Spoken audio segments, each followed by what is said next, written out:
tanks? So, the total number of Western tanks being transferred to Ukraine has already exceeded 300, that is, more than 3 full-fledged brigades. But, how is the enemy in the tank issue? But it is due to its tank fists that Russia is able to carry out both offensive and defensive operations. Meanwhile, the shortage of tanks in the Russian army is becoming critical. Tanks disappear as a mandatory staff member of a unit. At the time of the invasion of Ukraine, according to various sources, the Russian army had up to 3,300 combat-ready tanks.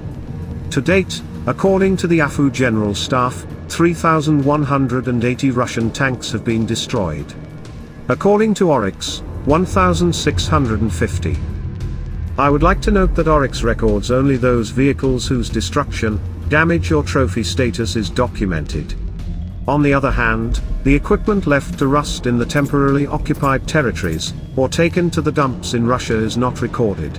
The fact that there is a growing shortage of tanks in enemy units confirms the huge tank losses of the enemy, which are comparable to the losses of all combat potential and the transition to the use of canned resources from warehouses and storage centers.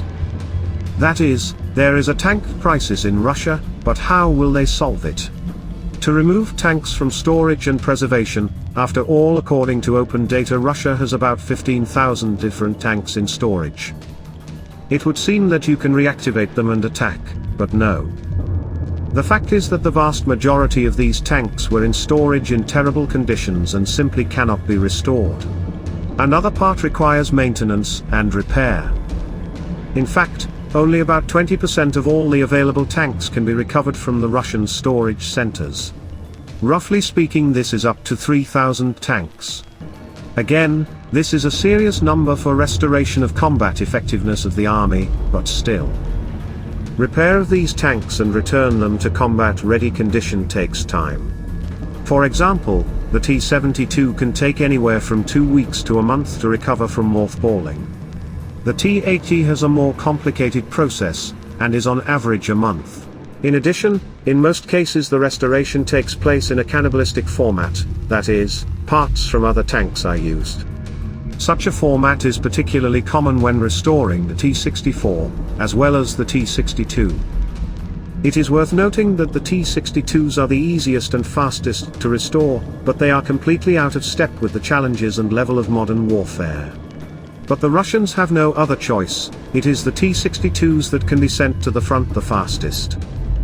As a result, the Russian army is facing a serious problem, an unprecedented shortage of tanks.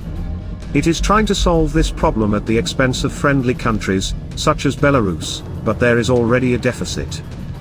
And now, the most interesting thing. Ukraine at the current stage of assistance from international partners will receive more than 300 modern tanks. And, what can Russia counter this tank potential within the same period of time? Old tanks, which in a hurry will not even all be equipped with dynamic protection. But the main thing is that Russia will not be able to provide what it has always tried to win, mass.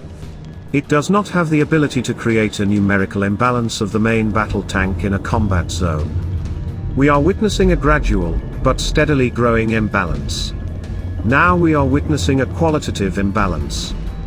But the main thing is that Russia will not be able to provide what it has always tried to win with. It cannot provide mass, it does not have the ability to create a numerical imbalance in the combat zone. We are witnessing a gradual, but steadily growing imbalance.